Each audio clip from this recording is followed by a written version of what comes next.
Kesultanan Mataram Islam berdiri pada tahun 1586 setelah Panembahan Senopati memindahkan pusat pemerintahan dari Padang ke Mataram. Meski memakai nama Mataram, kesultanan ini tidak berkaitan dengan kerajaan Mataram Hindu. Pusat pemerintahannya berada di kota gede dekat dengan Yogyakarta saat ini. Panembahan Senopati adalah pendiri Kesultanan Mataram Islam. Ia berusaha memperluas kekuasaan Mataram dengan menaklukkan berbagai daerah di Jawa Tengah dan Jawa Timur, seperti Demak, Jepara, Kudus, Madiun, dan Surabaya. Pemerintahannya banyak diwarnai oleh peperangan, namun ia berhasil meletakkan dasar kekuasaan Mataram. Setelah Senopati wafat, kekuasaan diteruskan oleh putranya, Mas Jolang. Mas Jolang kurang berhasil memperluas wilayah dan sering menghadapi pemberontakan. Ia wafat pada tahun 1613. Sarangsang yang kemudian bergelar Sultan Agung menggantikan Mas Jolang dan membawa Mataram mencapai puncak kejayaan. Sultan Agung terkenal memiliki visi besar untuk menyatukan Jawa di bawah kekuasaan Mataram. Ia berhasil menguasai hampir seluruh Jawa kecuali Banten, Cirebon, dan Batavia VOC.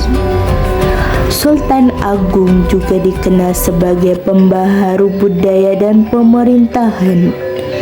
Ia membagi wilayah Mataram menjadi beberapa bagian, yaitu Kota Negara, Pusat Keraton, Negara Agung, Macanegara, dan Pesisir.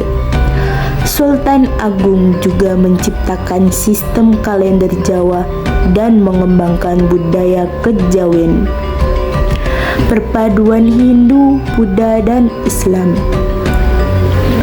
Pada masa pemerintahannya, Sultan Agung 2 kali menyerang Batavia pada tahun 1628 dan 1629 untuk mengusir VOC, tetapi tidak berhasil.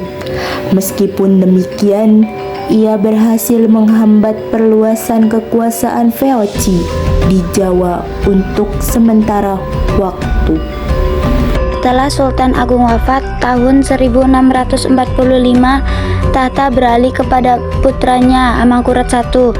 Pemerintahannya penuh dengan kekejaman, banyak bangsawan dan ulama yang dibunuh.